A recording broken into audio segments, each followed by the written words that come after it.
All right, folks, welcome to the culture here on the Black Star Network. I'm your host, Farajii. Thank you so much for tuning in, being a part of the conversation. Folks, we got a lot to talk about. First and foremost, we're going to talk about how in the state of Tennessee, one black elected official, decided to wear traditional African garb while taking care of business for the people. And he was told he needed to either change or leave the premises. Yeah, we said that. I'm asking the question, should elected officials be allowed to wear, cultural garbs while they're handling government business? We'll have that conversation. Also, we check in with the wealth whisperer, Alicia Holmes, to give us some insight about her 5-day free online workshop that's building wealth and financial freedom for Black women and women of color. We'll have that conversation. And later on, the movie Till is being screened by the White House tomorrow. We're going to be checking in with Dr. Larry Walker to give us some indication of progress in race relations in America for the Biden administration. We'll have those conversations and, of course, want to hear from you. So stay with us. It's all happening on today's edition of The Culture right here on the Black Star Network. Let's go.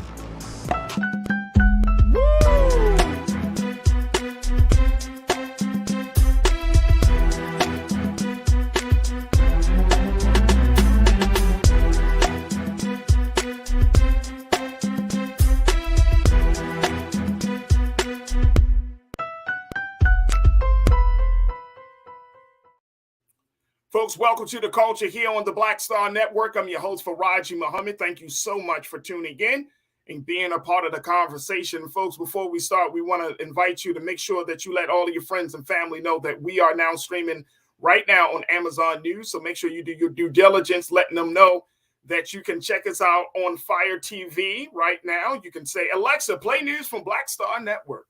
And guess what? The culture will pop up, folks. We're on streaming on the platform 24 hours a day, 7 days a week. And this is an opportunity to continue to have conversations about Black America and the rest of the country in a big, big way. So just let your friends and family know that we are now streaming on Amazon News. All right, folks, we wanted to start with the set of conversations today with something that I think that we should talk about, which is, when is it appropriate for you to express your culture, express your history? Now, this is being discussed right now in the Tennessee state legislature because one Tennessee state representative decided to push the boundaries a little bit. The Tennessee House GOP had told State Representative Justin J. Pearson to explore a different career after wearing a dashiki on the House floor. Take a look at this, folks. This is interesting. They did not like the fact he's a freshman Democratic state representative, Justin Pearson. They told him that GOP, they run the state of Tennessee. There's the brother right there.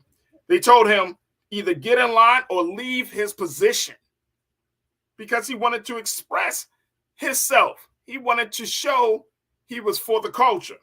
Now, he was a Route 100 honoree in 2022, and he wore the traditional West African garb in the chamber last week as he was being sworn in into the Tennessee General Assembly.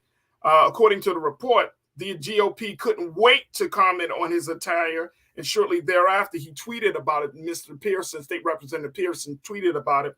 He said, quote, "We literally just got on the state floor, and already a white supremacist has attacked my wearing of my dashiki. Resistance and subversion to the status quo ought to make some people uncomfortable. Thank you to every Black ancestor who made this opportunity possible." Now, the Tennessee House GOP, they have put out a tweet as well in response to that situation.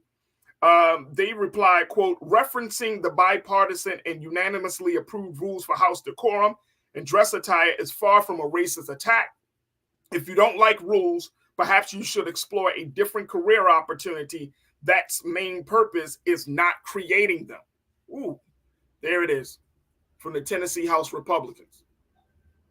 Talking about his wearing a garb on the House floor for the state of Tennessee, folks. And it got me wondering, do you think the Tennessee GOP has a point? or does State Representative Justin Pearson have a point? Pearson have a point? I want you to join me in a conversation. Post your comments as we're streaming right now live on YouTube, Facebook, Black Star Network. Post your comments in the chat, for folks, and let me know. Is Justin Pearson right on this one, or is this Tennessee GOP? Now, I know some of you. I already know some of you are already going to say, oh, no, the GOP, Tennessee? Nope, they're wrong. But I'm saying, let's think about this. Let's really think about this, because there are rules and regulations on what you can wear and what's not appropriate, right? And based on that, can we, and it's like you wearing certain garbs to your job. And I know some of us, we're really, really sticklers. And some of us may work as managers, supervisors, working in leadership roles at the job. What would you do? How would you advise? How would you handle this situation? Here's a man who wants to express himself, a man who is proud of who he is and where he came from. And he wants to show that. And he also wants to make a political statement. Is he in the wrong? Join us in the conversation. Would love to hear what folks have to say, and so much more. And let me give you some more. And as your responses are coming through, I'm going to share with you a little bit more about this story. So, according to the Speaker of the House, named Cameron Sexton, the baseline is for men to wear a suit and tie, but as Speaker, he can change that rule. So when the Speaker of the House, Cameron Sexton, was asked by a local news station there in Tennessee what he thought of it, he said, quote, "The House clerk has sent Representative Peterson the information he requested earlier today. During his historic tenure in the General Assembly, the late Louis DeBerry established a precedent for attire that remains in place today. Men must wear a coat and a tie if they wish to be recognized in committee or on the House floor. Ms. DeBerry would frequently address members violating this precedent and remind them of the requirement. The Speaker will continue to follow the precedent and the path established by Ms. DeBerry to honor her and her incredible legacy within our legislative body." I'm going to just let that sit right there. I want to get from you, crew. What do you think about this? All right, let me kick it off with my brother, Conscious Thought. Conscious Thought, thank you so much for checking in. Sir, you said this in response to the Tennessee GOP's attack regarding the wearing of the black representatives' wearing of the dashiki. I personally take offense to the mandatory wearing of a suit and tie. Okay. But it is the government. It is the business of the people, right? So should we be upset about the mandatory wearing of a suit and tie? Maybe it's not a suit and tie. Maybe it's a open shirt, unless there is some big moment.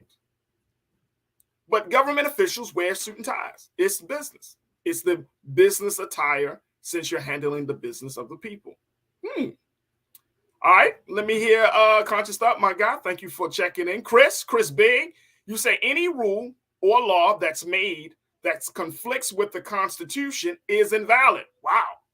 However, the Constitution does not apply in the workplace as far as the Bill of Rights, right to privacy and expression, right? I got you. Okay.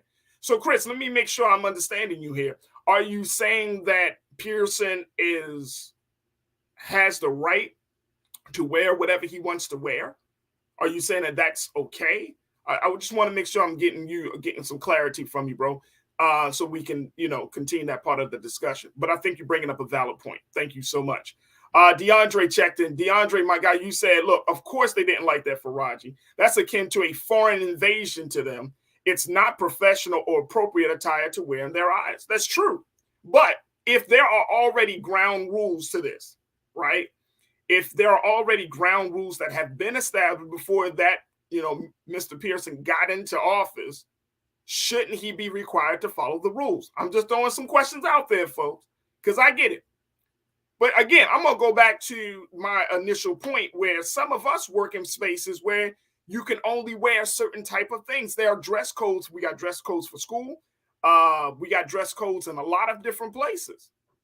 So wouldn't you want your representative, and I'm just throwing this question out there, wouldn't you want your representative to dress appropriately because they're handling the business of the people? All right, let's go back to it. DeAndre, you also said, DeAndre, I appreciate you for pointing that out. My sister Corinna, you can check her out on Fridays, folks. Corinna checked in and said, then why was Cinema in a T-shirt, jean jacket, vest, and tennis skirt? When was that? I may have missed that one. But Corinna, let me know, when did you see Cinema in that? And what was the context for that? Were they like handling, like what was going on for her to wear T-shirt, jean jacket, vest, and tennis skirt? I'm interested. Corinna, appreciate you, sis. Thank you for checking in. I mean, I think that this is the part of the conversation, folks. It's like Justin Pearson, if he was on it, like I said, about the Route 100, he's a young black man. So he's coming from a different place culturally. He's also coming from a different place, from a different generation, where now you have more young people who are looking to express themselves, push back against certain type of rules and regulations and boundaries. And we love it, but we also kind of cringe on it. I know some older black folks cringe on it. I want to hear from some of the older black folks, because I remember I have gone into spaces, right? For years, I would wear like a shirt and tie all the time in spaces because it was always told to me, and this is what I grew up thinking about, folks. It was always told when I was taking care of business, when we were doing any type of organized work, I would wear a suit and tie. And people were blown away because, you weren't walking around young people. And I was always say, well, you wear a suit and tie because I want them to see themselves as a certain way, more business, more professional. So I wore that, and not just because, I enjoyed wearing that, but I felt like it was also my duty to kind of reflect a different part of the culture that they weren't used to seeing. Because the whole idea is opposites attract. Opposites attract, right? So I wore that. But I understand that in this day and time, this generation is different. If you're coming from the hip-hop space, right? Hip-hop, they don't wear suit and ties. They wear open shirts. They wear, the women wear certain things, there's not always dresses. It's all, but it depends on the industry. It depends on the work that you do. Look, we got to take a quick pause. Conscious Thought, I see you responded. I want to share with you, with folks what you had to say. And folks, let's continue to dialogue about this. Is State Representative Justin Pearson, is he wrong for wearing a dashiki on the House floor in the state of Tennessee, even though there are already rules and regulations on what men and women can wear while handling government business, while handling the people's business? Or should he be allowed to just wear whatever he wants to wear? I want to get your take on it. Folks, we got to take a quick pause. When we come back, more of the conversation. Stay with us. We're just getting started here on The Culture on the Black Star Network.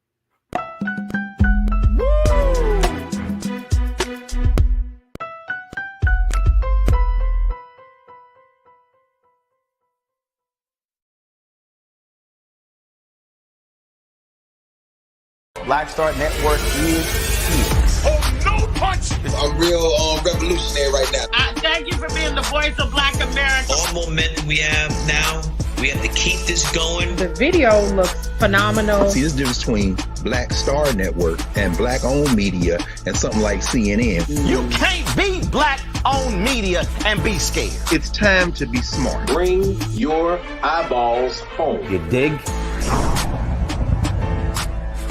When you talk about blackness and what happens in black culture, we're about covering these things that matter to us, speaking to our issues and concerns. This is a genuine people-powered movement. There's a lot of stuff that we're not getting. You get it, and you spread the word. We wish to plead our own cause. Too long have others spoken for us. We cannot tell our own story if we can't pay for it. This is about covering us. Invest in black-owned media. Your dollars matter. We don't have to keep asking them to cover our stuff. So please support us in what we do, folks. We want to hit 2,000 people, $50 this month, raise $100,000. We're behind 100,000, so we want to hit that. Y'all money makes this possible. Checks and money orders go to P.O. Box 57196, Washington, D.C. 20037-0196. The Cash App is $RM Unfiltered. PayPal is R Martin Unfiltered. Venmo is RM Unfiltered. Zelle is Roland at RolandSMartin.com.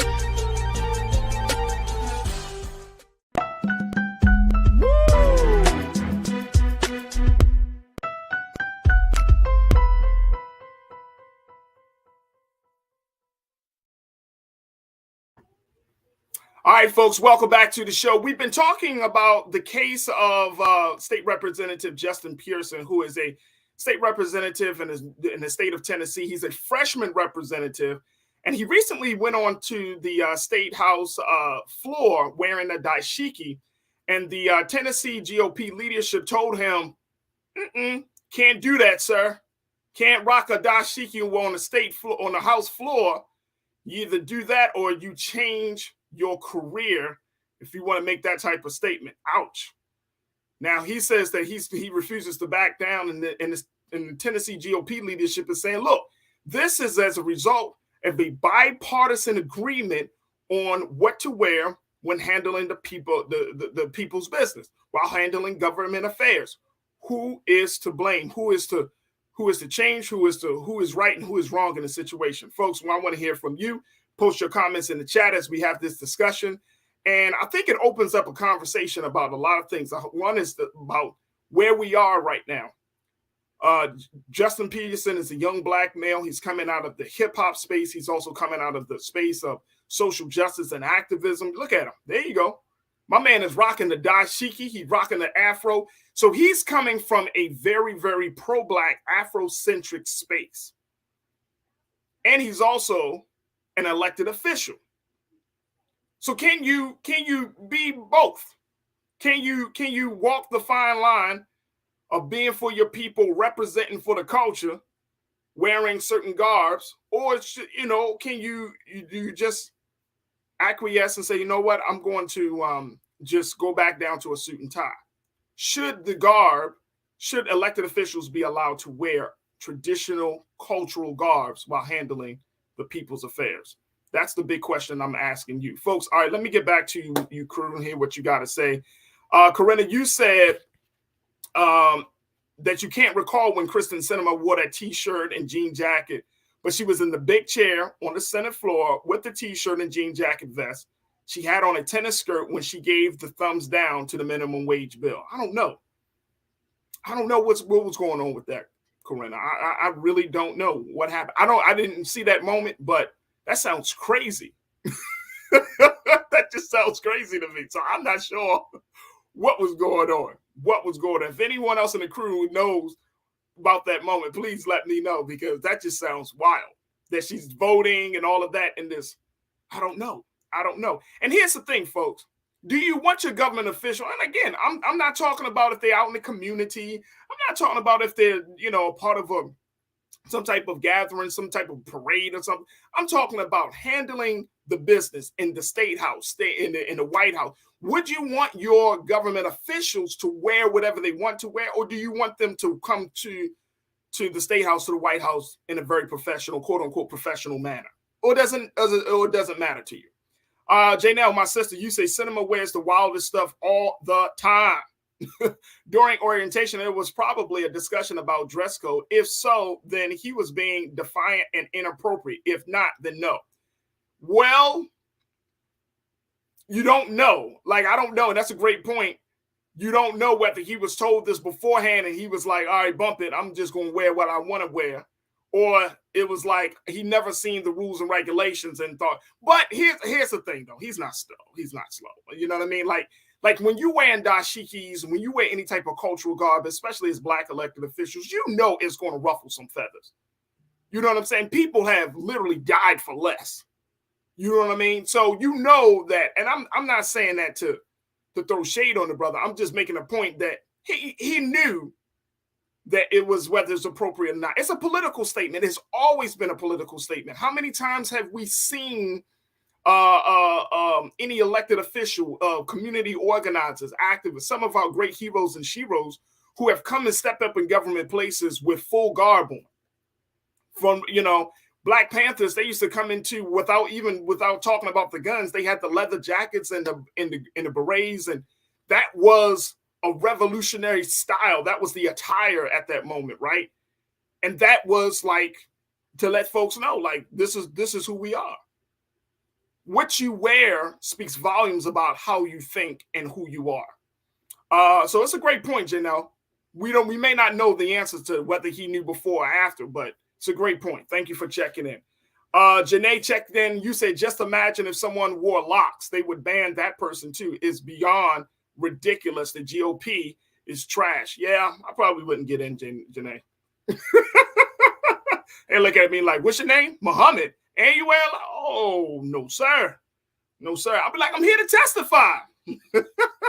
From home, we'll bring you on a virtual chat.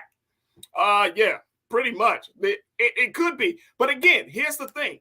Do we want to push the emphasis? Do we really want to is that something that we should be calling for to change? And again, I know that there are older folks who are like, no, that's not appropriate. We could be pro-Black, but you could still wear a suit and tie. I know there is. Tiana, Janae, thank you so much, sis. Tiana, you checked in and said, look, I'm so sick of the culture wars. State Representative Pearson should be able to wear a dashiki. Boom, it is. There it is. Danny Lee, you checked in. You said dashikis can be worn formally. I do have a comment about Representative Camper. I'm not sure why she was defending and standing with GOP traditions. That is why we can't move forward. Yeah, I'm not sure. I'm not sure either. Great point though. Keenan, my man Keenan got the Keenan, let's show the photo of Kristen Sinema wearing with the thumbs down. If we can pull that one up for bro. There we go. I don't know what the hell is going on there. What is that? What is she doing? Kristen Sinema, boy, she a special individual, folks.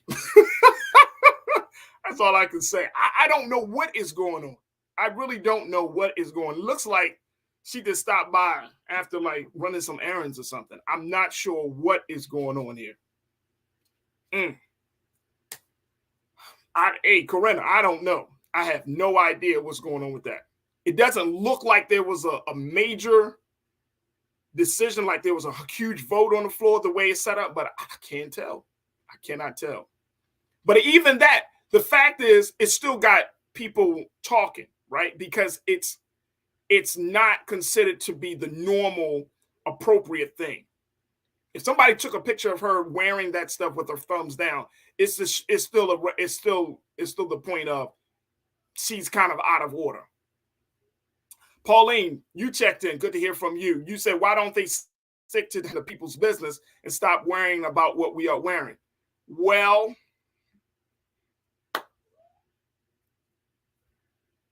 again, I'm asking folks, if you saw, and I get it, I'm posing questions for both sides, right?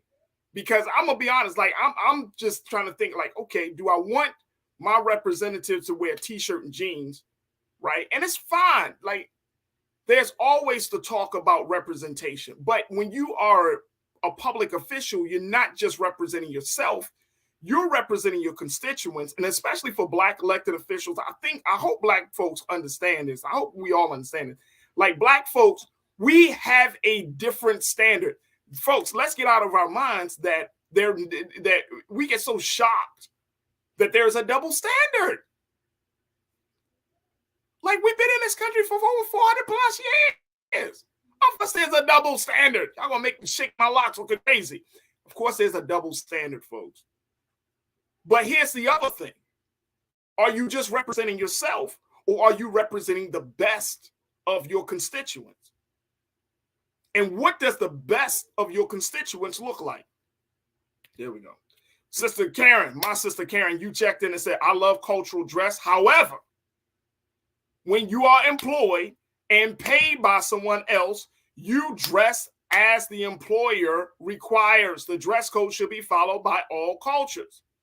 Here's the thing. Now, again, Karen, thank you for mentioning that, because sometimes the conversation can get real crazy because we're talking about GOP, we're talking about the culture wars and whatnot. What if the Democrats had said something to Justin Pearson and said, please don't wear that? What would have happened if that was the case? But I'm with you there, Karen, that if you signed up, see, when we sign up for jobs, when we get certain roles and positions, we signing up for everything. We're signing up that we're going to follow their rules. We're signing on for the fact that we're going to be a representative of that institution, of that company, right? We're signing up for, we're signing on to all of these things. It's not just like, oh, I get a job and I get to do what the hell I want to. No, you sign on to how you use your time, what time you come in, what time you clock out, when you have your lunch, if you have that type of job. You sign on, you sign in for working on weekends, you're working on nights, working on holidays. You sign up for this. You can't sign on for something and be like, man, I ain't doing this. I ain't doing that. I know that's culturally, that's how we like to do. Man, they got me working on weekends. Well, you should have known that your job requires you to work on weekends. So you're absolutely right. I think that's the part. Is it about the rules, or is it about the personalities and the emotions behind the personality? Because again, say it was black people that said to him, hey, Justin, bro, I understand you, brother. You just coming in, but here we like to represent in a suit and tie. Would you be mad? He might have had that conversation with some older black men in the state legislature down in Tennessee. But would you be mad for pulling him up about it? I don't know. Damon, my brother, you say I'm one of the older ones in the culture crew. I have no problem of him wearing a dashiki. With that, they make these rules to keep us from wearing these cultural items and etc. I get it. And I know, Damon, you are an engineer. I don't know what type of dress code is required for the spaces that you're in, but I'm sure you talk to your son, your 18-year-old son, tell him about rules and regulations and dress codes, and that if he decides to step outside of those things, right, then be prepared for the consequences. Like, it's okay, fine. You want to push the envelope? That's certainly fine. Just know that there are going to be some consequences for your actions. So that's the other thing. Just to throw out there another situation as it relates to this, the lawmakers in the Missouri House of Representatives in January, they adopted a stricter dress code for women as part of a new rules package, and now requires them to cover their shoulders by wearing a jacket like a blazer, a cardigan, knit blazer. This is something that CNN reported on, but they have a dress code package because I bet you it's coming out of a space where people feel like their individuality is being denied, right? And that's often what we find ourselves, right? A lot of times we push back on rules and regulations because we don't want to. We feel like, look, this is my individual expression. This is who I am. All of those things. But again, folks, when you come in, you gotta figure out whether that's the situation. That's the situation. Look, I got to take a quick pause. I appreciate y'all for checking in and being a part of the conversation. Hopefully, and I'm going to keep my eyes on this, I wonder how they're going to play this thing out. Are they going to revise the rules for the dress code or what? We will have to see. Look, I got to take a quick pause. When we come forward, we're going to have our sister Alicia Holmes to check in to talk about how she is doing her part to getting Black women in particular in a space of financial freedom and so much more. We'll be checking in with the wealth whisperer herself, Alicia Holmes. So stay with us. That conversation comes up next here on The Culture, only on the Black Star Network.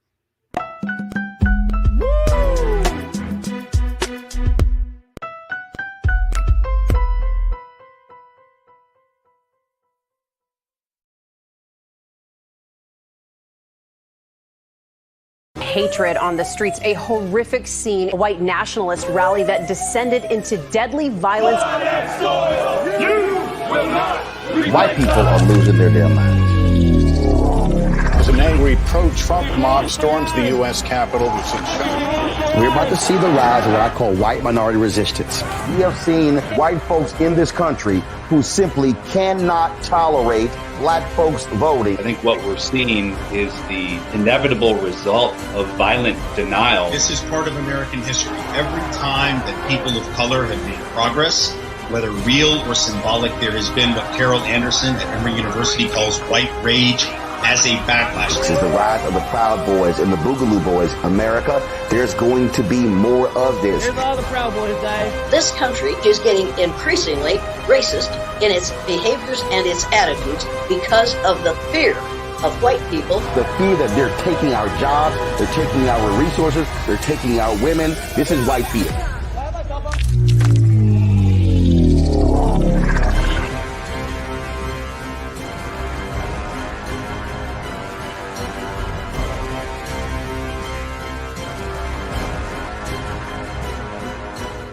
Black Star Network is here. Oh, no punch! I'm real revolutionary right now. Thank you for being the voice of Black America. All momentum we have now, we have to keep this going. The video looks phenomenal. See, there's a difference between Black Star Network and black-owned media and something like CNN. You can't be black-owned media and be scared. It's time to be smart. Bring your eyeballs home. You dig?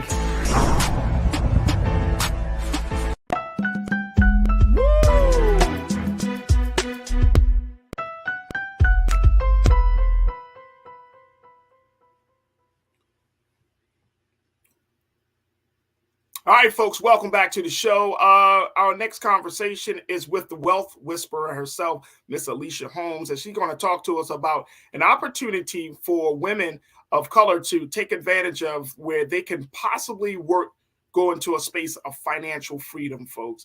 And I'm very, very excited to have my sister back on. So let's welcome now the wealth whisperer, Alicia Holmes. Alicia, thank you so much for joining me again here on The Culture. How are you this afternoon?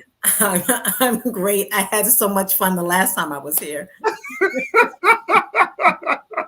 Well, I appreciate it. Hey, Alicia, all right, before we jump into this, I'm interested to get your take. Okay.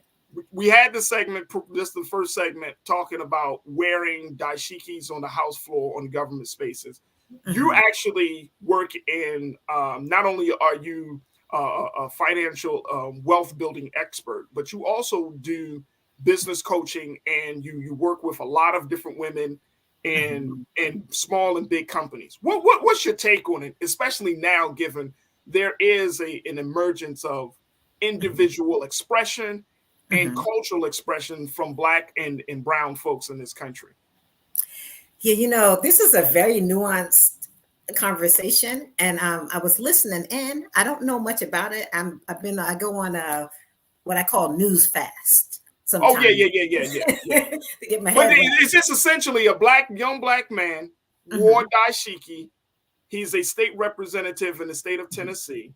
Okay, and he's a Democrat. The Republicans are saying you can't wear dashiki while on the state house floor, while handling government business. We have a dress code. We have rules and regulations. Now, if you want to push back on all these rules and regulations that were established in a bipartisan manner, then you might need to find yourself a different career.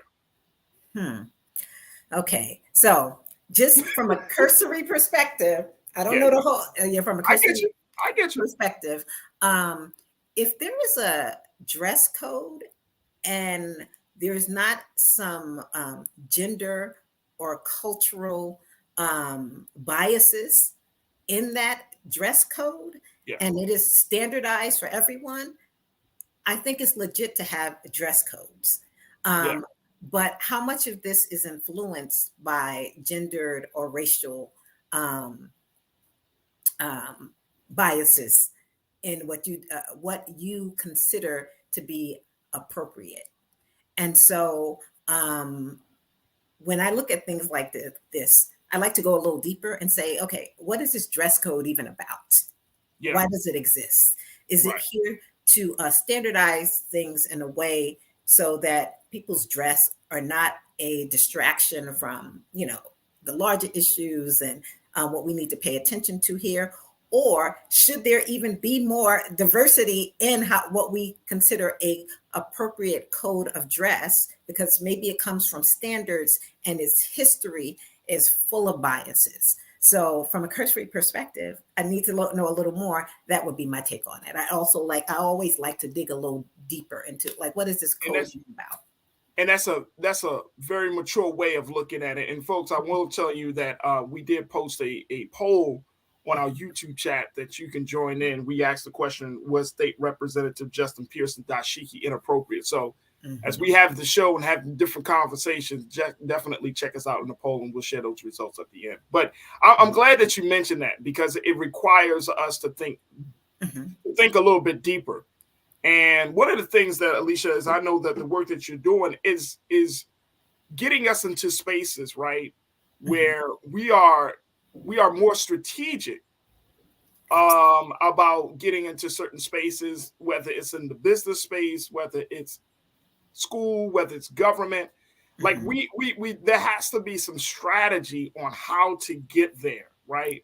Absolutely. And I think one of the big things, especially for the next generation, that I feel like I can serve as a bridge for, and I've always thought this, like, okay, I'm not this age, but I'm not this age, so I'm like in between. Right. Is that helping young people to refine their strategy to get the maximum result, to get the best thing that out of the situation, right? And I feel like that's part of the work that you're doing, right? Absolutely. You know what I mean? There's a strategy on wealth building. There's a strategy on establishing business and getting to a level of financial freedom. But sometimes, we just like to jump to the end. You know what I mean? Get to the end of the story, Alicia. Let's get to the end. Okay. You want me to save and all that stuff and change my behavior, but when am I going to get $10,000 at the end of the month? Okay. No, we want to go way past 10K. We want to build businesses that are $1 trillion businesses that's setting up the future of where things are going in this industrial revolution. We want to be creating that. We want our children to see themselves as builders and creators in this fifth industrial revolution where we are right now. I'm so glad you started here. We're in a very interesting time. We know we're in this recession, but we're also at the beginning of this fifth industrial revolution. If we're paying attention to what's happening right now with artificial intelligence, quantum computing, digital currency, and we can't even call it digital currency because it really is currency now sitting on the blockchain, which is really programmable money that you can actually set rules around, which is a whole different world and dynamic, which is literally what cryptocurrency is. But we're talking about everything: healthcare, education, agriculture, transportation.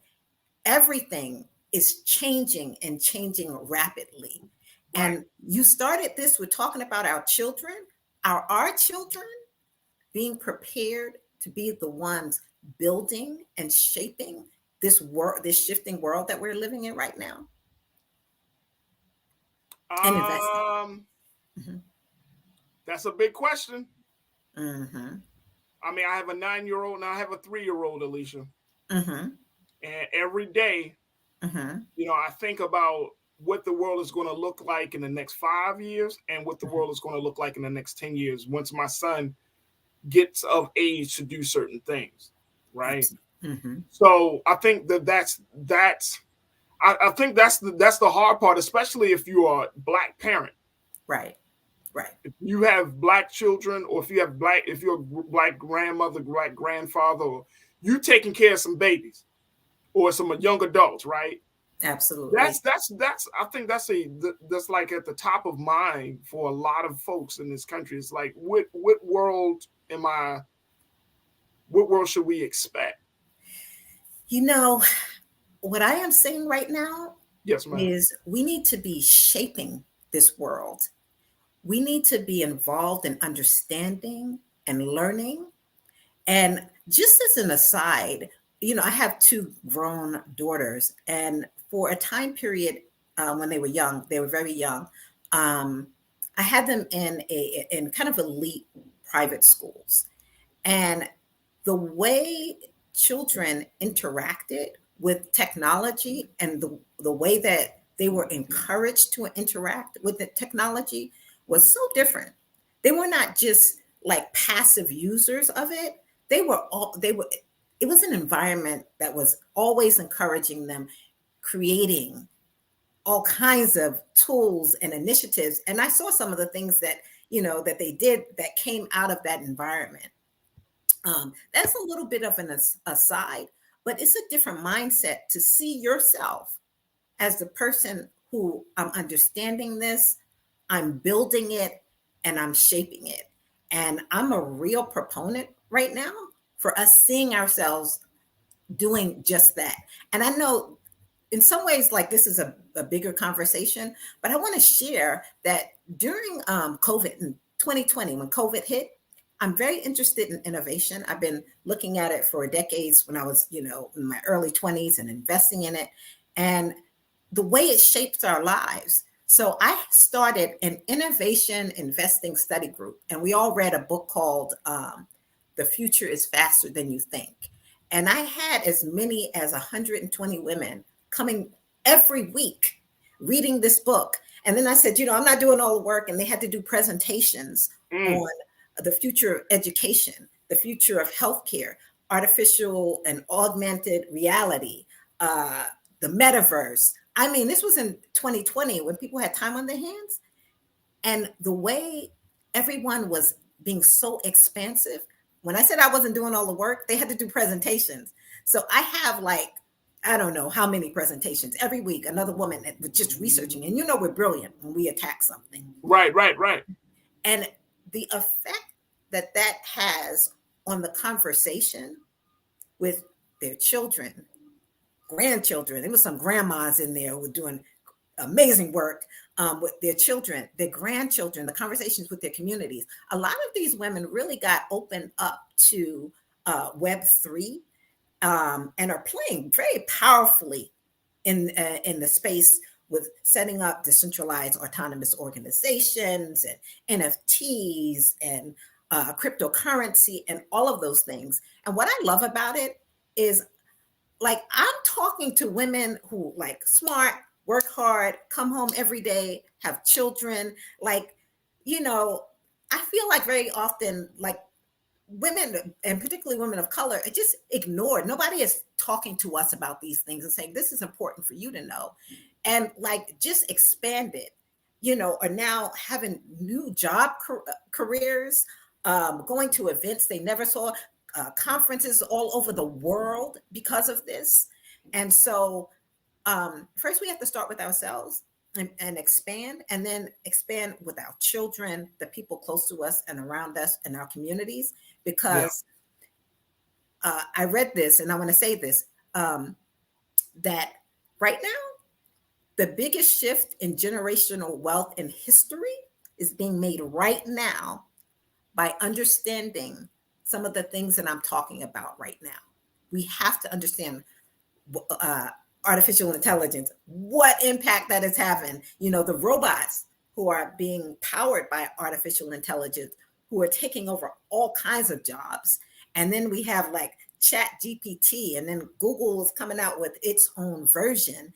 And the capacity, if you play with this stuff, what you can do and create, and the brilliance, the information that is coming out of it. And, the future predictions, this artificial intelligence being able to do just everything that a human can do.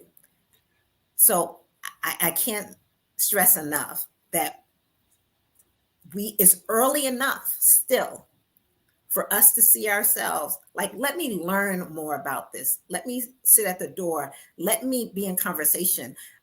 What kind of future and jobs, software engineers are now, developers, engineers are making $1 million a year. I know a kid personally who's a friend of my daughter's that are literally, this is how valuable these skills are. Our children being prepared to be a part of shaping that? Are we prepared? Are we in the conversations? Are we understanding what's happening right now?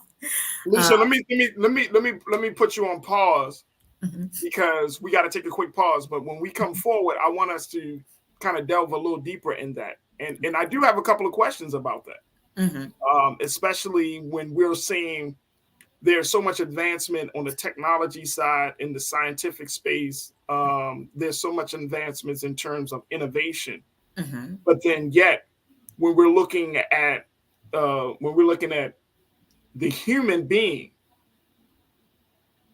I'm talking about how we think, how we behave. When we study human behavior, decision making, the science and art and skill of understanding those social sciences, right? As it relates to, as much as there is all of these advancements, there's something that is holding us back as human beings, where we're fundamentally are suffering from some sort of as they call it, aberrations, aberrations, where we're still not mentally seeing each other as human beings. We can relate better to technology than we can to other human beings. So there's a lot of conversation about how do we prepare our children and ourselves for this fast growth, while at the same time staying human and understanding the humanity of other people. So I want us to kind of dig deep. I got the answer. I know we got to take a break. All right, I got to take a quick pause. Checking in with the wealth whisperer, Alicia Holmes. We're going to talk about that and a whole lot more. She got a 5-day free workshop that is going to be happening for women of color for financial freedom. Folks, we got a lot to talk about, so stay with us. It's The Culture here on the Black Star Network.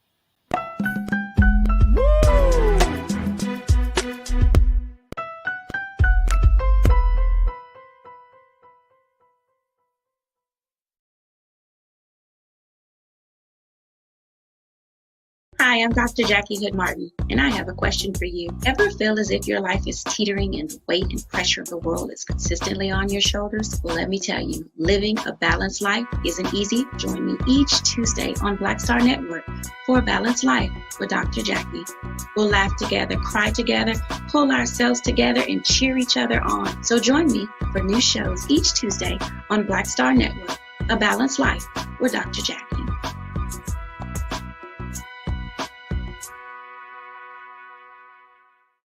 Black Star Network is here. Oh, no punch! I'm real revolutionary right now.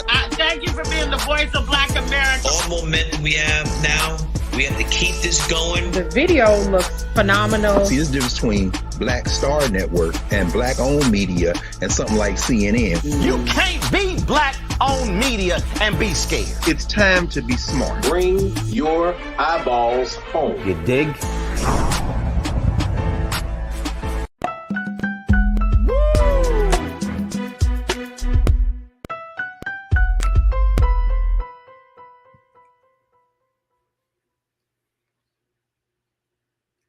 All right, folks, welcome back. We have been talking to the wealth whisperer, Miss Alicia Holmes, and she's been giving us some insight and laying out the foundation for financial freedom and why it's important that women of color and men across the country and around the world, why we are in a better, why it's important for us to get into a better space, not just with our finances, but also with how we see each other. And of course, with the big ideas, as we are in the age of information. And she's going to talk to us about an opportunity, a 5-day opportunity that she's hosting and presenting as part of the solution. So I want to bring her back into the frame, Alicia.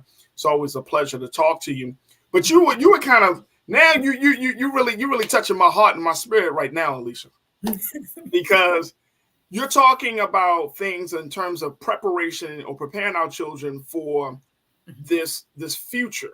Right, this very real future where technology is moving forward. There are a lot of innovations in various spaces, and so you're asking a very pivotal question: will we be prepared?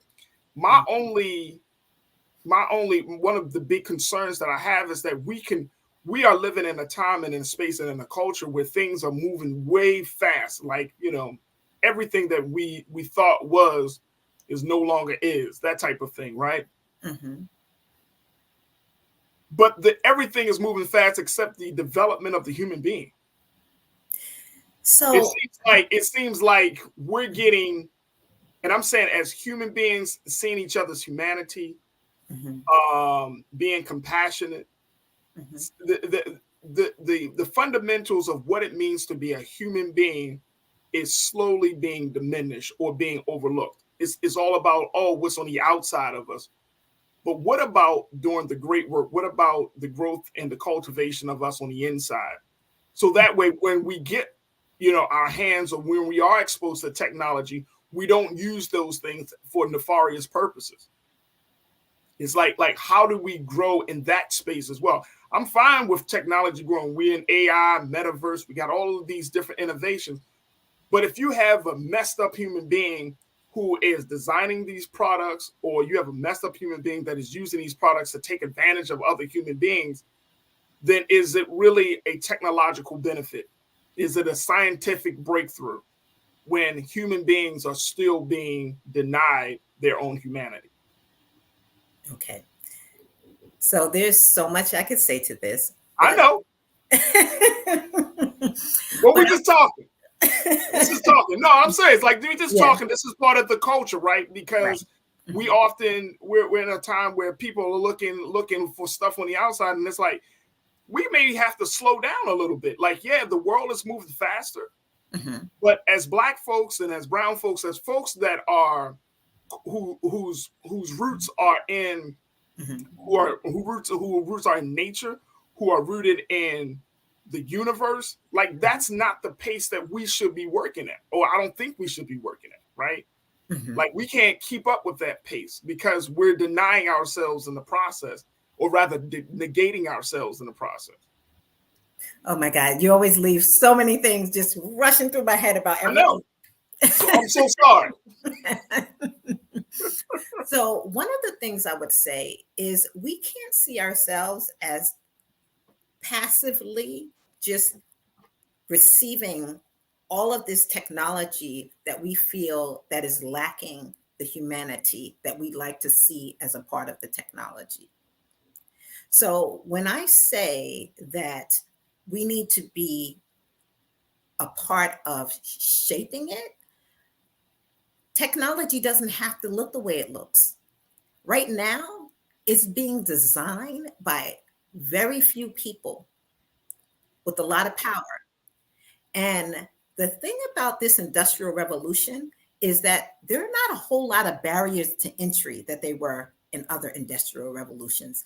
And every industrial revolution has some conversation about things are moving too fast. What's going to happen to all of the ways that things happened in the past? But you know what? You move forward, things change, and then you set up rules based upon those changes. So, the invent of automobiles and, that put the horse and buggy out of business. And, and people were like, the exercise, the telephone, how that, put couriers of the time out of business. And, and then you had, once these things were in place, you created new dynamics around it. So what I want to say right now in the fifth industrial revolution, that's what we're in. There are very few people shaping it.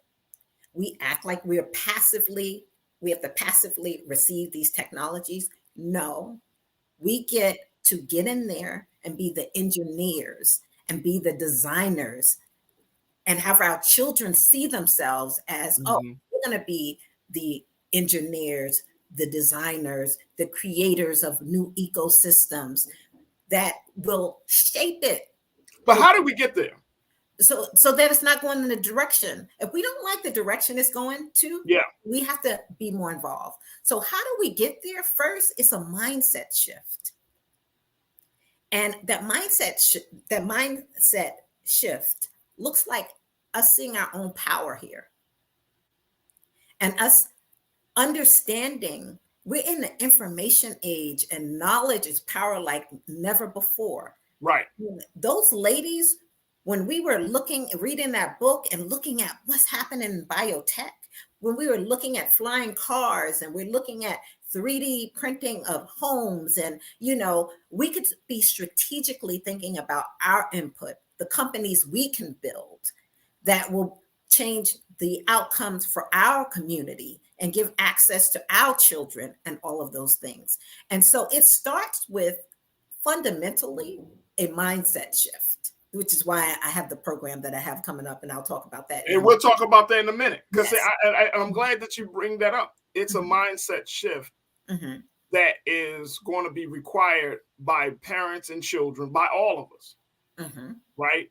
But you got a lot of people that are pushing back on this, man, because as much as we can talk about the future is now, we've also been conditioned to believe that the future is in someone else's hands. Yes. And I'm going to talk about it. I got to take another pause, but when we come back, I want us to talk about it. Folks, stay with us. We still got a lot more. We're chopping it up with the Wealth Whisperer, Alicia Holmes, and of course with you. Post your comments in the chat, and let's continue to have the conversation right here on The Culture on the Black Star Network.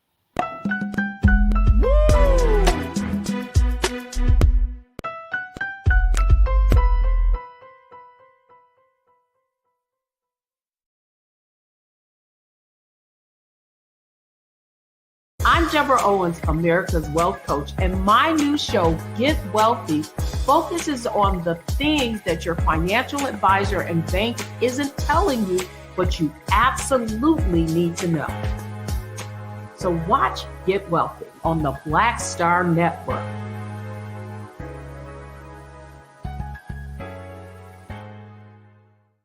Black Star Network is here. Oh, no punch! I'm real revolutionary right now. Thank you for being the voice of Black America. All momentum we have now, we have to keep this going. The video looks phenomenal. See, there's a difference between Black Star Network and Black-owned media and something like CNN. You can't be Black-owned media and be scared. It's time to be smart. Bring your eyeballs home. You dig?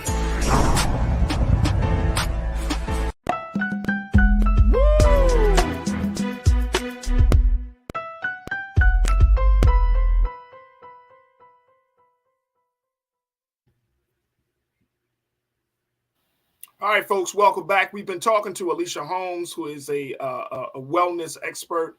She's the Wealth Whisperer, and she's putting together an opportunity for women of color, for Black women, women from various communities to embark upon. This is a 5-day challenge that she's putting out there, and we're going to talk to her a little bit more about this opportunity called Seducing Abundance on Your Journey to Wealth, a 5-day challenge to propel women of color into a world of self-discovery and financial freedom.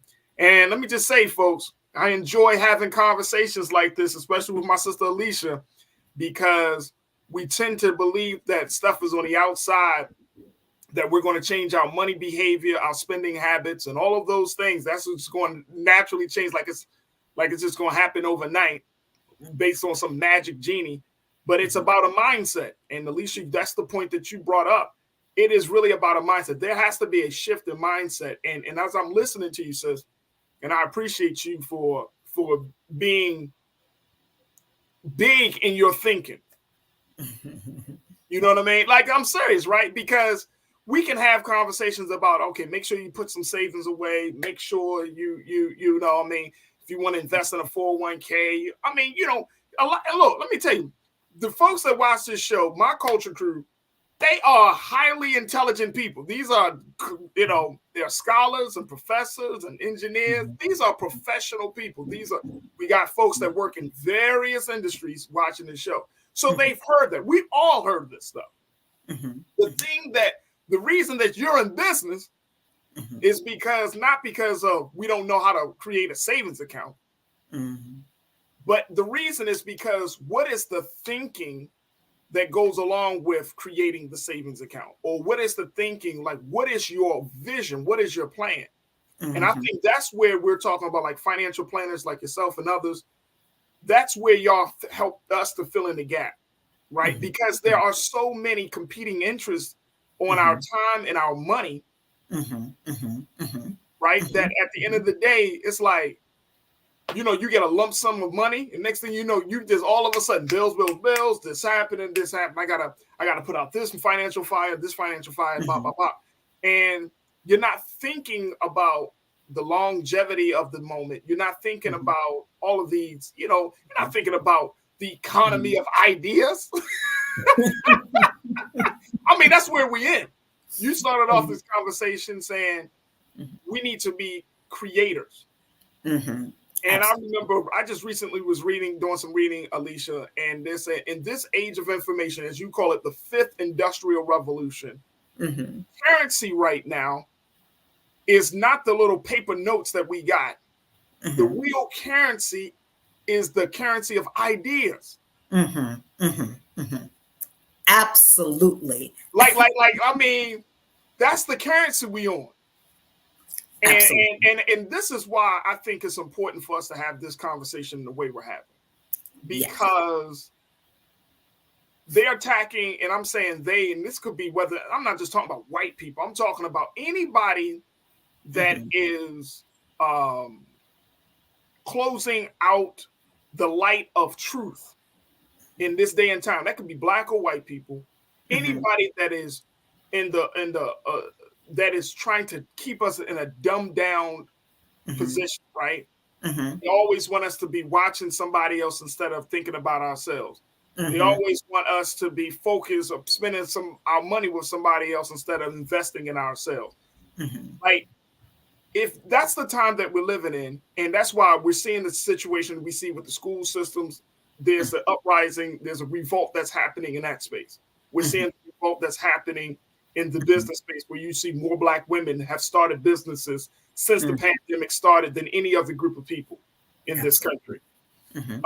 All of these things are happening because I think essentially people are trying to figure out, like, how do I become a more productive human being? And how do I make sure that I'm producing children that have the ideas to produce the future that we want them to have? Am I on the right track here, Alicia? No, absolutely. And, I do want to go back to, you talked about the inner work. So I'm very holistic in my approach to this, because I know that I have a friend who says the inner work makes the outer work. And so you'll see for my 5-day event, it says self-discovery, because now more than ever, we need to do the inner work so that anything, these conversations about lack and limited beliefs at all, we need to get that stuff out of the way so we can play a more powerful game. Because if there was ever a time in history where we can enter, play, and win and create ecosystems and economic ecosystems, strategies, and use technology in ways that really could shape opportunities that were unthought of before for our communities, the time is now. But really and truly, it's about doing the inner work.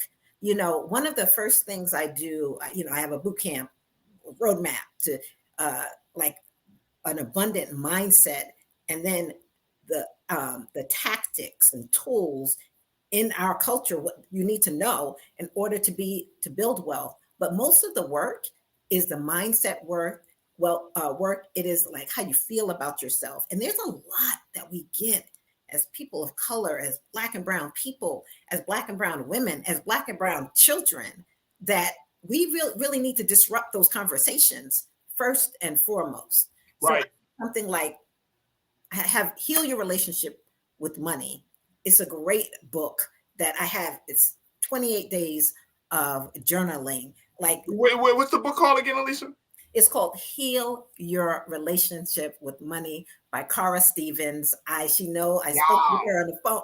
I'm like, your book, like, I use it all the time. I have women do these 28 days of journaling so they can have the stuff that needs to come up, out, work on it, and deal with it. I work with another sister, Shawnee Gibson, who also has something called Be the Tree. It is a rites of passage for women, mostly women of color. And like the women who do her program, when they come, they're really ready.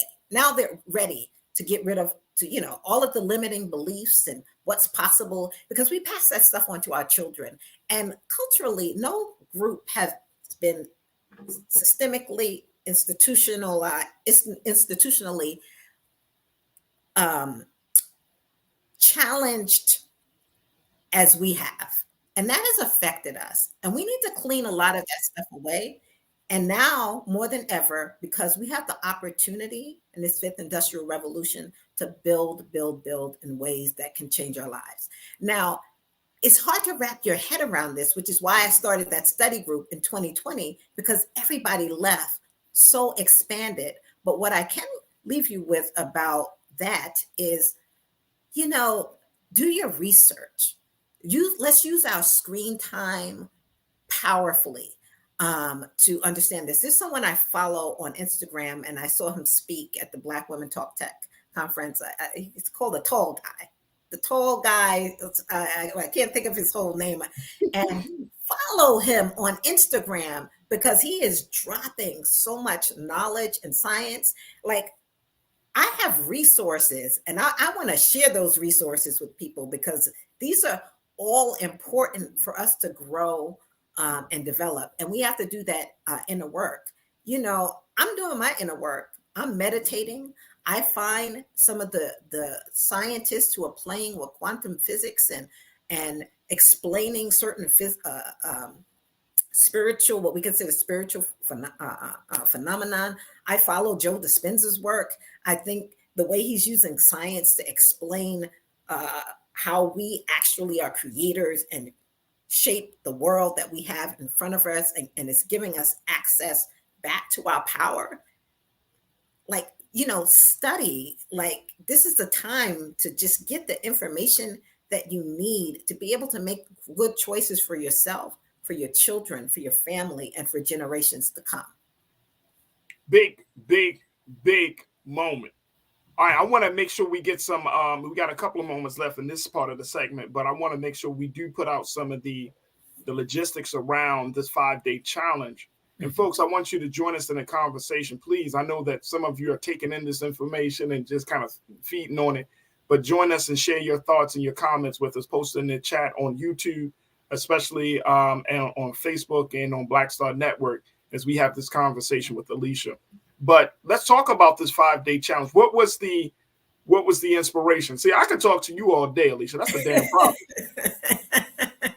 Next thing you know, me and you would be going out in space. Yes. Coming back down and pick a couple of people up, go right back up. Yes, I'm very interested in that. Oh my God. Talk to us about this 5-day challenge of seducing abundance. So, I really wanted to get into that field for women of desires and pulling abundance in, not like from the masculine penetrating, but having it receiving, being receptive.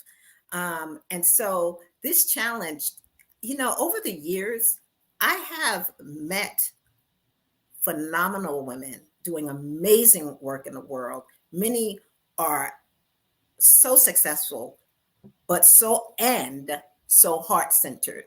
And so I curated some women to come and speak to other women about all of it.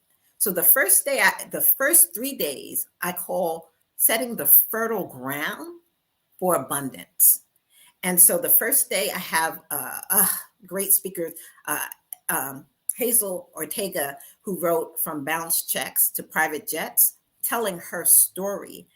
She is the mastery of miracles, and she's such an inspiration about dreaming big, manifesting. It's all possible for you, no matter where you came from.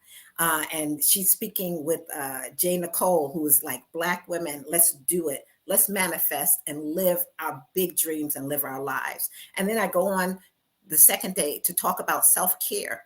That's a big issue for us as women of color. Like, taking care of ourselves. We take care of so many people. And the women I have speaking is not talking about it on some cursory level. I'm talking about on a real deep level. What do we do as women to really take care of ourselves so we can take care of others? And then the third day, I have a conversation about the power of sisterhood and community and building together and how that strengthens entire communities and entire families and how important that is. And I have two amazing women, Shawnee again Gibson. I have Kira from the Traveling Diaries tour, who literally during COVID decided to do a traveling diary, to take diaries, have women write their heartfelt sharing on 3 pages, make a copy, pass it on to the next woman. Now is in over 30 countries, and women are really from on a ground level, like sharing with each other and how the power of that. And then on day 4 and 5 is when I really get into investing. 2 amazing women talking about what is the 5th Industrial Revolution. They could talk about it like no one else. Why women need to participate, why we need to invest in it, and why we need to build in it.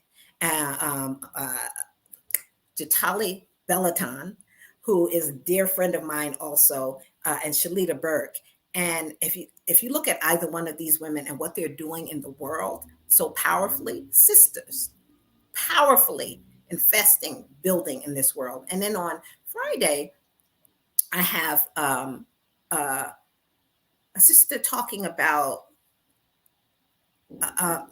venture capitalists pre-seed funding, getting in early, understanding. She's focused on companies that are building out the future. As women, very often, like, investing that early in companies, what does that even look like? We're not even in a conversation. And then I have Mina Black talking about all of the different options and ways we can invest. You think when something goes on Broadway, there's not investors? How about investing in theater, art, collectibles, all of the ways that we can invest, real estate initiatives? These 4 women who are talking about investing are some powerful women and powerful investors. And I just wanted to bring everybody together. Right. Fertile ground, investing. The women who are talking about fertile ground are very much very successful entrepreneurs themselves, and just bring women together to be in a powerful conversation. Because remember, the biggest shift in generational wealth in history is happening now from the choices that we're making right now. To be in this conversation, we're in many conversations. Let's be in this one. Yes, absolutely. Facts. Absolute facts. All right, we got to take a quick pause. When we come forward, more conversation with the wealth whisperer, Alicia Holmes, and of course with you. Stay with us. It's The Culture here on the Black Star Network.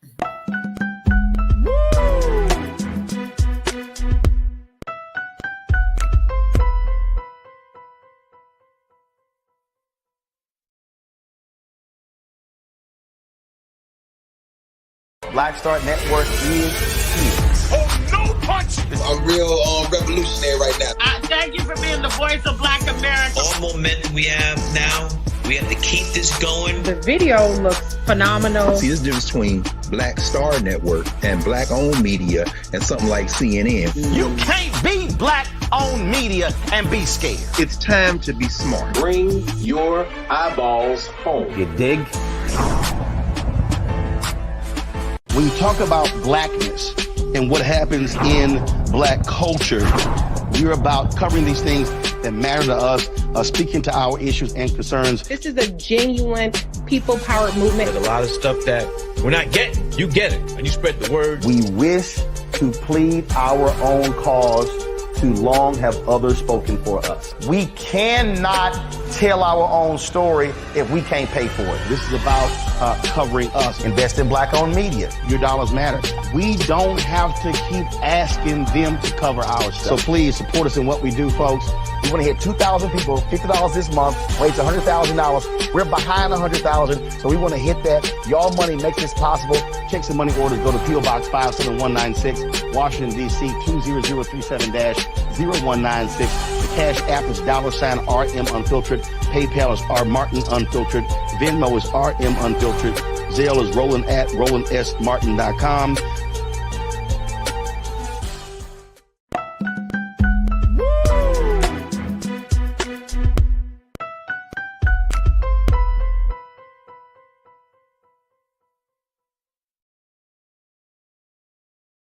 folks, welcome back to the show. We've been having a very, very insightful conversation with the wealth whisperer, Alicia Holmes, who's talking about how we can seduce abundance. And this is part of her work of creating a 5-day free online set of workshops. Here it is: to propel women of color into a world of self-discovery and financial freedoms. And if you've been listening to Alicia, you can hear that it's just not about dollars and cents, folks. It's about how we think. It's about the environment and the space that we find ourselves in. It's about the culture and how to maximize not just our wallets and our profits, but it's about how to maximize our productivity, how to maximize our thinking. And we got a few more minutes left with Alicia this afternoon, and I'm so grateful for my sister for coming on and talking about the work that she's doing, because there's a couple of folks in the crew that are like my sister Lana, one of our loyal watchers. She said, sister is connecting physics and spirit into the conversation about money. And a lot of Black women that I'm seeing on the chat are saying, like, this is a different conversation. This is a conversation that's taken us outside of the traditional boundaries of the system. And I think that for Black people in this country, I think that's important, and for you, Alicia, as a woman who's bringing all of these wonderful Black minds, these wonderful women of color to come together, is this about us becoming capitalists in Blackface? And here's why I'm asking that question, because I see that quite often. We get mad about capitalism as is expressed by white people in this country, because we are not the recipients of that. We're the burdens of and we're the burden bearers of that, right? But then when I hear Black folks talking about we need to get money, we need to build wealth, it's like I don't want to build wealth so I can be a capitalist, quote unquote, right? Or just somebody that's like, oh, I just want to get money and then I'm out of my current state so I can live high on the hog, sit on top of the hill and talk about the greatness of my business and my wealth. There has to be a whole different model of how we see wealth. And I'm glad that you brought up those books, Healing Our Relationship with Wealth. I got to check that out, and some of these other resources, because if we're going to talk about money, let's talk about it in the nature of who we are. That by nature, we are a communal people. By nature, when we eat, somebody else is eating. You know what I'm saying? By nature, we are setting up opportunities and setting up resources, and we are helping to build the community.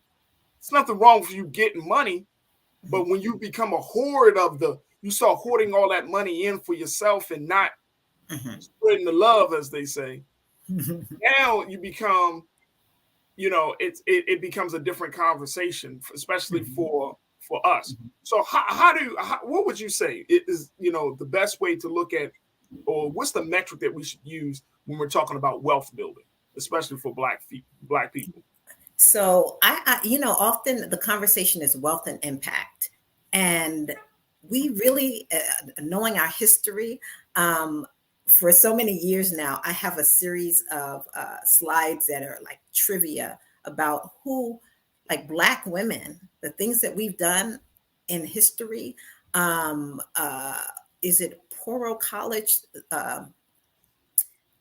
My memory with the names. I'm just going to talk about the things when we build things. We build things for community. This college that was used to teach women how to sell hair products, do hair. How she encouraged everyone. I'm trying to think of her name. Everyone she gave incentives for them to purchase homes because she knew that them purchasing homes would set them up for future generations, and how she was such a huge philanthropist, giving away so much of her money. And so Annie Malone. And then the woman who was one of the first women in this country to start a bank. And it was around seeing how poorly we were constantly being treated, and how the institution really supported communities of color. I think she also created the way we were being treated when we went to stores. So she created some strip malls, and just like it was all community, and how philanthropy, giving back. The woman who was one of the few women a part of the Colorado Gold Rush, how like she scrubbed, she was like took care of the men's dirty clothes and everything. And through her laundry service, she bought gold mines, and then how she helped free slaves, and then created a church and created organizations. And again, huge philanthropist. I could actually go on and on. All of a woman in California, about when we just to have the spirit of our community and impact, when understand our history, first of all, and like how powerful we are, and that how we use our wealth to have impact for our community. So I'm in a wealth and impact conversation. I love it. Because when we do better, we encourage others in our community to do better, and we'll all do better. We'll have the power that we don't have right now. It is a community effort here. And so and Alicia, I have to say, we got a few moments left, but I have to say that, individuals like you, when I listen to my sister Deborah Owens from Get Wealthy, she has a show here on Black Star Network. When I listen to Black women in particular talking about building wealth, doing what we can to build the wealth, to create the impact that we want to see, it's like we need y'all at the table to create a different economic paradigm. I'm being ultra serious and super real about this, Alicia.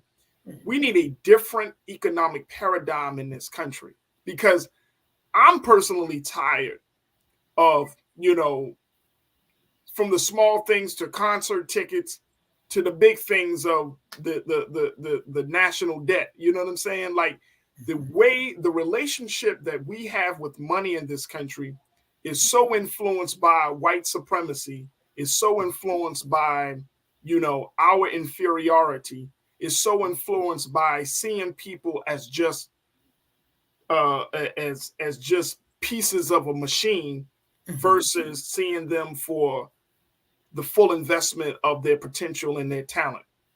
We need an economic paradigm shift in this country. And I can tell from you, from other women and other men, it's right there. Like we're right there. Absolutely. You know what I'm saying? Like, and I love what you're saying. This is the greatest period, because we often talk about politics on this show and in our spaces. And it's like, at what point do you just say enough is enough, walk on faith, and you start to build a different path to economic freedom? What point do you start to say, you know what? I'm going to reject the way that this system has taught me to handle money. I'm going to reject how the relationship that I've had with money based upon failed thinking. You know what I'm saying? Like, I'm going to reject all of this. Like, I'm ready for something new. I know my crew is ready for something new. We're yearning, Alicia, for something new. Absolutely. Now is the time. We can build organizations like never before. I am partnering with some women from my Journey to Wealth Women in Action community, and we're starting an organization called the Disruptor DAO. A DAO is a decentralized autonomous organization. It is the future of how we're going to organize ourselves. And I always say, we're not entering this game at the 11th hour. This is the new way that we're going to be, that organizations are organizing themselves, creating ecosystems with from a cooperative economics perspective, and building a community of people, businesses and services and industries in a way that we haven't thought about before, because it's possible.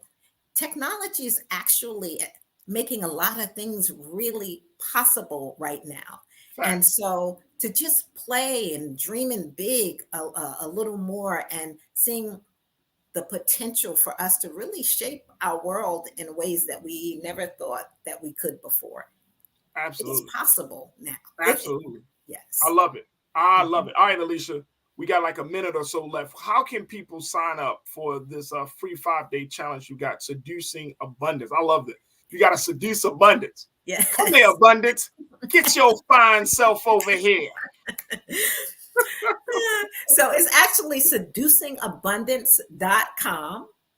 Yeah, it's a free 5-day event. If you wanted to, you can, for a nominal cost, you can purchase the replays, but it is a free 5-day event. You will hear some amazing, like-minded women talking about all of the ways that we can start to shape our thinking so that we're building wealth. Hold on, let me just, Keenan, just scroll back down. I want people to see the full. Look at the ladies that you got here, the expert panel here. I mean, you got Hazel and Nicole and Shani and Lisa. Oh my gosh. Come on now. This is heavy right now. Yes. We have to do this, ladies. We all have to do this, but we know when women in a community are strong, like there's something that it does to the whole community. There's something that it does for our children. And when we're powerful from an abundance and wealth perspective, because remember, like in this culture, you're usually either a consumer where every resource that is coming in is building other people's wealth, or you're an investor where the resources that are coming in are able to build the wealth that you need to have the impact that you want in your life, your family life, your community, and the things that are important to you. So there's a lot that we receive that encourages us to just be consumers. And all that is doing, every dollar that comes in when you're a consumer, it's just all going out. It's all building other people's wealth. And so it's a shift, a mindset shift again, for you to see yourself as an investor, to see yourself with abundance, building wealth, and having impact. That is. And the website again is seducingabundance.com, correct? Yes, that is it. Seducing. And look, I love when you're talking about seeing yourself from a consumer to an investor, the first thing that came to my mind, Alicia, is like you can either see yourself at the table or on the menu. I love it. Yes. We either got a seat at the table or somebody's eating you up, bro. You're on the menu. Your interest is being eaten up, or you on the menu. Yes. My sister Alicia Holmes, the Wealth Whisperer. Yes, it is always great. Thank you for what you do. Thank you. Well, anytime. Again, folks, this is the Wealth Whisperer, Alicia Holmes. She's doing a fantastic job trying to get us to financial freedom, not just in terms of money, but also in mindset. And make sure y'all check out seducingabundance.com on your journey to wealth, a free 5-day challenge to propel women of color into a world of self-discovery and financial freedom. Awesome lineup, expert panel of dynamic women that can talk about taking everything that you do in your life to the next level. Folks, don't be on the menu. Just be at the table. Alicia, thank you so much for being so good for the culture. I truly appreciate you, and certainly we'll bring you back on. Okay, thank you so much. Absolutely. Folks, we got to take a quick pause. When we come forward, we're going to check in with Dr. Larry Walker to talk about this situation that the White House is doing. They're going to be hosting a screening of the movie Till, and we're going to talk about the significance of that, especially in a post-Obama era. Stay with us. That conversation is up next here on The Culture on the Black Star Network.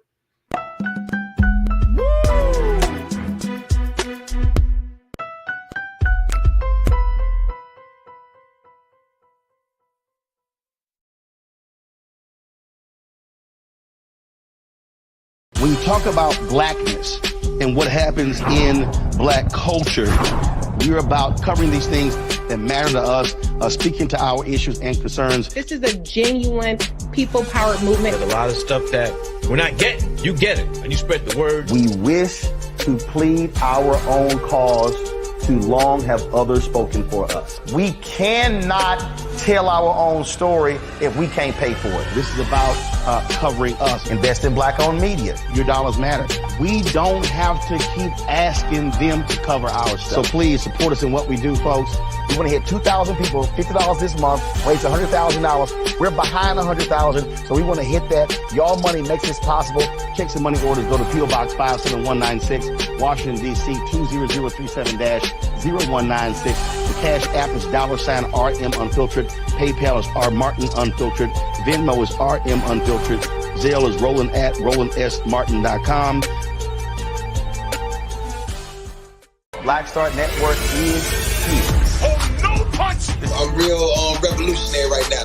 Thank you for being the voice of Black America. All momentum we have now, we have to keep this going. The video looks phenomenal. See, there's a difference between Black Star Network and black-owned media and something like CNN. You can't be black-owned media and be scared. It's time to be smart. Bring your eyeballs home. You dig?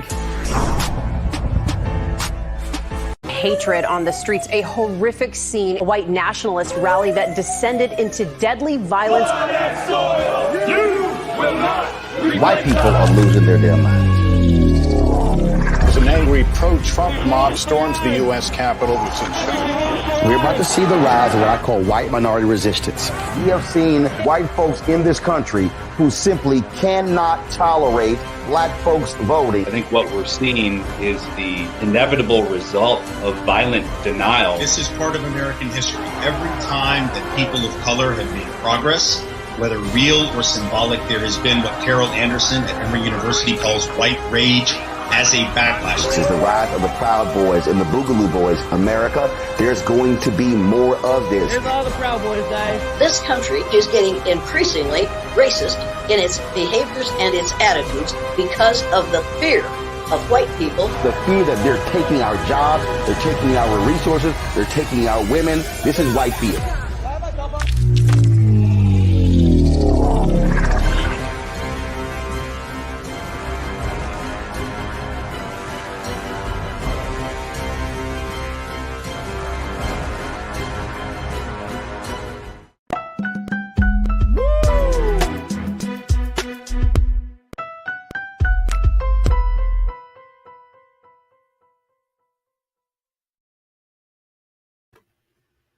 Folks, welcome back to the Culture here on the Black Star Network. For our final conversation, I wanted to have a discussion about something that's going to be happening at the White House tomorrow, where the Biden administration will be hosting a special screening of the movie Till.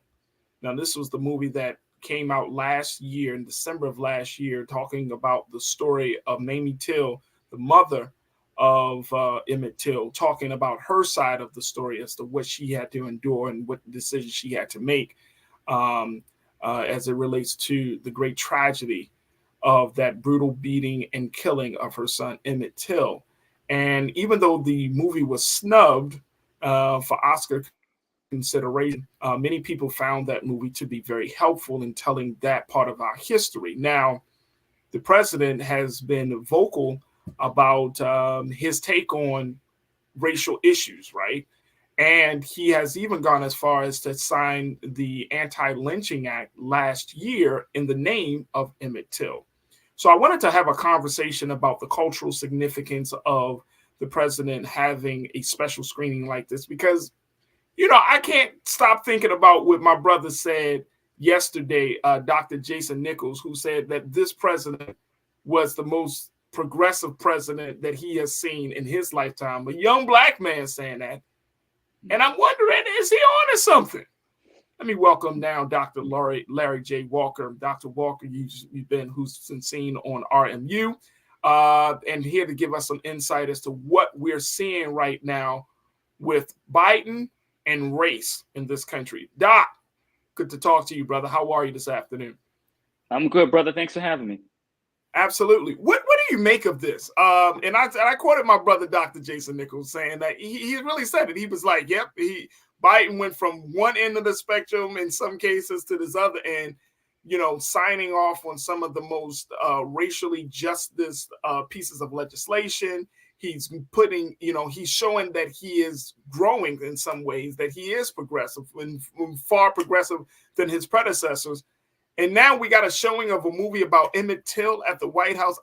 I'm no shade to President Obama. Obama wasn't doing that, huh? I don't know if this is Joe Biden's way of saying, hey, black people, I see you, or what. But what do we make about this? This is pretty interesting, Doc. It is interesting. So I think you got to give credit. Look, I'm a former congressional staffer. And so Biden is what I've said to people. He's an institutionalist. And that's been part of some of the problems sometimes. Right. He's old school. He's been around for decades. And listen, he's more historically he's a moderate Democrat, historically. But I got to agree with you 110%. He has really progressed a lot since, and I may argue, obviously, even when he was running for president, in terms of what he said he was going to name as a black woman, which he did. He would select a black woman to be the first Supreme Court justice, and then obviously she was confirmed by the U.S. Senate. So, but Joe Biden really is, he had surprised me. I have to be frank with you. And I think that what's something that's important is the role of black women. Right. This is critical. And I think people don't give VP Harris enough credit. First of all, the job of the VP is to kind of be in the background. But while she's in the background, she's still advising them and giving them feedback. And so what does this signify in terms of the White House showing Till tomorrow night? This is going to amplify the movie. And you talked about it. I agree with you, obviously, in terms of Oscar snubs. And to be frank, as black folks, we're used to this every year, being snubbed for movies that are historically accurate and talk about tragic issues. But the fact that he's having this at the White House would mean the New York Times, CNN, MSC, Fox, everyone else is going to cover it to some extent. And once again, it goes to the point about amplifying his tragic murder and the fact in terms of what even happened in terms of the trial, but remembering also in terms of what we see in the continuous killing of black men at the hands of law enforcement.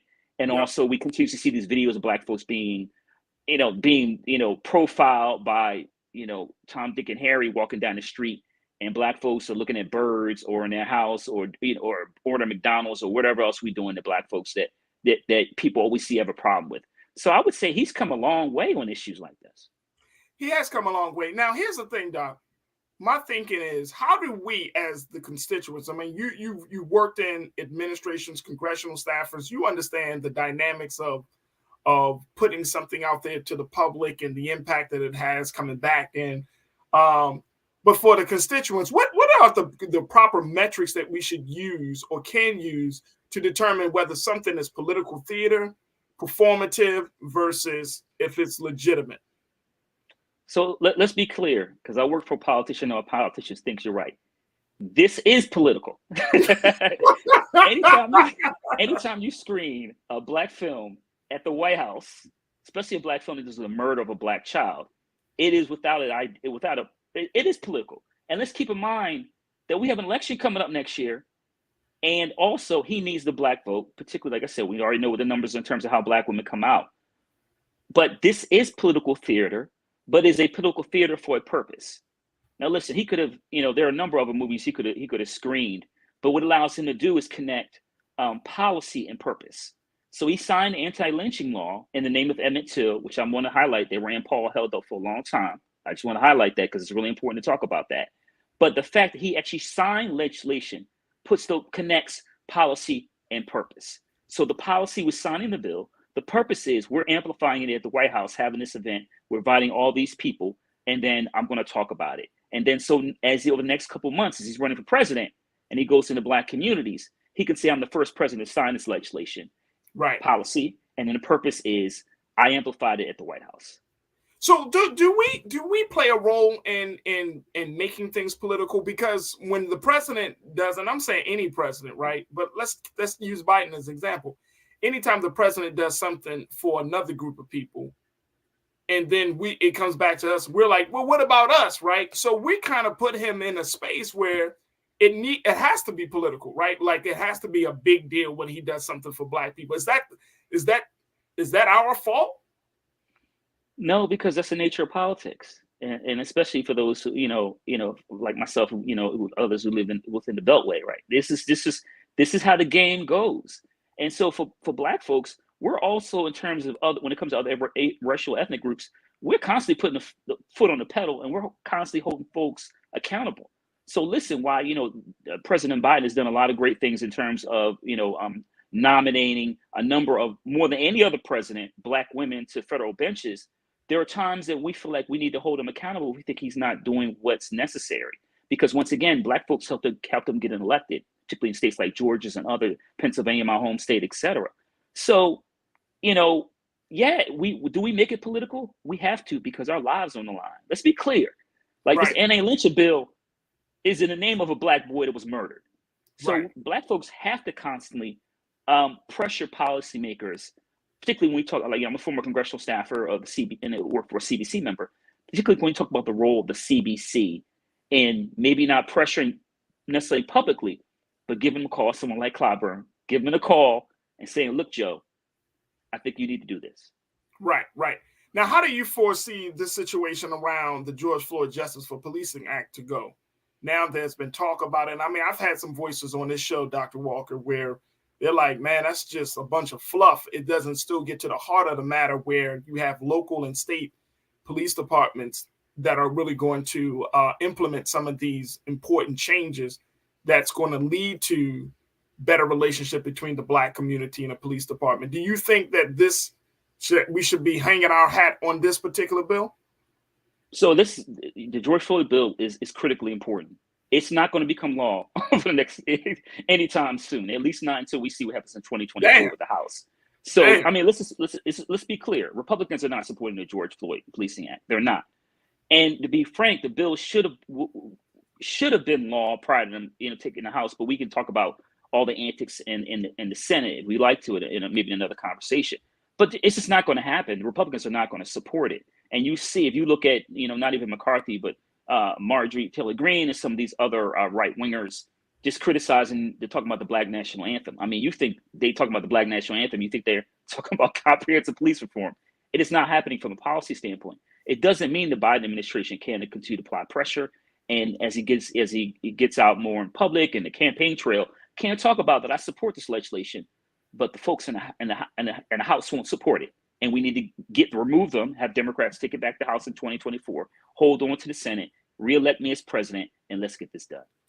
So the reason I brought that up, Doc, is just because, the same way that we saw our little brother Emmett Till being brutally murdered, we're still kind of seeing that pattern, that behavior now in 2023, of course, with Tyree Nichols, that's at the hands of other Black men. I'm wondering, like, okay, so where's the change? Where's the light at the end of this tunnel? So, I write about this in my research, a lot about racism, but we got to talk about white supremacy. And I know you talk about that on your show. Yeah. And we talk about even the recent murder in Tennessee, and obviously at the hands of several Black men. They bought into white supremacy. And so that we have to be able to have contextualize, have these conversations about how white supremacy and anti-Blackness play out, even in, white supremacy, certainly anti-Blackness can play out in the Black community, because there are folks in our own community who view other Black folks as less than. I think what you saw in Tennessee, the murder in Tennessee, highlights that. But once again, we have to find ways to dismantle white supremacy overall. Is this president the president that's going to take us to the next level? 2024 is around the corner. So, we've been having conversations like, what do Black America do if the Democratic Party said, 2024, Biden is going to be our guy. We don't know who the Republican may be, maybe Trump and maybe DeSantis. We don't know. Do we care? But it's 2024. That's a big moment for Black America to make a very big decision. Which way do we go? Yeah, it is. But let's be clear. We don't want to vote for anyone who espouses, anti-Black, slogans, or doesn't want Black folks talking about Black history, doesn't want Black folks talking about anything related to our history from now, going back to 1619.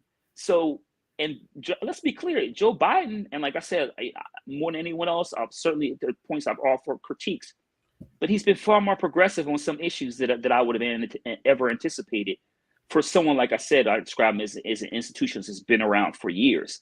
You got to give him credit when credit is due. He's going to go down in history as the first president to get a Black woman confirmed to the U.S. Senate. That is historical in nature.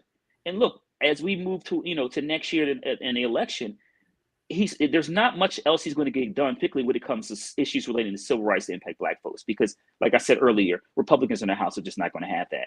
But also highlights for Black folks why we need to get out in 2024. Because on the other side, you do not want some radical right winger in the White House, because we already see what happens when it happens. I mean, what happens in terms of not only in terms of the violence against Black folks, Asian Pacific Islander communities, the Latinx community, etc. So we don't want anyone else in the White House who's going to be espousing all these anti-Black policies, which led to the January 6th insurrection. Absolutely, absolutely. Dr. Larry J. Walker, who is an assistant professor at the University of Central Florida. Doc, we got to have you back on more times, brother, but I truly appreciate your analysis in this because I feel like, even with the president showing Till, there's still a lot of ground to cover. And with that recent move of making the presidential primaries, South Carolina being the first stop of the presidential primaries, I mean, what Biden doing? I see what he's trying to do. He's trying to position Black folks to get a little bit more piece of the pie, but we will have to see. You know what I mean? For me, the jury is still out, but to your point, you got to give credit where credit is due, and he's moving in a direction. Now, whether he's going to become the president for the next 4 years or somebody else on the Democratic ticket, that's going to be the real test of time. But we will have to see. Dr. Larry Walker, thank you so much, brother, for joining me here on The Culture. Thanks for having me, bro. Absolutely. Folks, we got to wrap up. That's it for us. I want to thank all of my voices here. I want to thank Alicia Holmes, Dr. Walker. I want to thank my team, Keenan, Joel, my control room, and I want to thank you. Thank you so much. Make sure, folks, that y'all do your due diligence. Make sure y'all check us out on blackstarnetwork.com. And we are doing some phenomenal things that, Brother Roland has been out and about taking care of the business. And we have created shows and platforms. I mean, we're just getting higher and higher. And so your support means everything to us. Go to blackstarnetwork.com today. You can give financially to continue to support this movement. And you can also share the content. You say, I don't have any money to give, but I can certainly share the content. I can subscribe. I can tell my family and friends to subscribe. I can download the app for free. Let's do it all. Let's do it all. And let's keep pushing the envelope and certainly the conversations that impact us. So go to blackstarnetwork.com. Also follow us on all social media at Black Star Network on IG and Twitter as well. And while you're there, also follow me. Hit me up at Farajii Muhammad. I'm Farajii on Twitter, the real Farajii on IG. I would love to connect with you, and let's continue to build. And also, folks, if you did not know, Black Star Network is now on Amazon News. So if you have a Fire TV and you want to look for some great cultural conversations about news and information, go ahead. Just tell Alexa to play Black Star News, Black Star Network, and boom, here we come up. My face will come up. Roland's face will come up. Deborah Owens' face will pop up. You know what I'm saying? Tech Life Steph will come up. Man, everybody will come up. But that's what we're doing right now, and we're continuing to grow in so many places. So continue to support us. That's going to do it for us today, folks. I thank each and every one of you for tuning in and being a part of the conversation. Stay tuned. Up next is Roland Martin Unfiltered. As always, never be afraid to challenge what's wrong. Stand for what's right while being yourself in the process. And I will say that, God willing, next week, as we talk about Till, next week we're going to have the producer of Till joining us here on The Culture. So you can expect some great discussions with him and with the team of Till. So that's coming up next week. God willing, we'll talk tomorrow for another exciting edition of The Culture right here on the Black Star Network. Thank you for tuning in. Have a great afternoon and evening. Peace.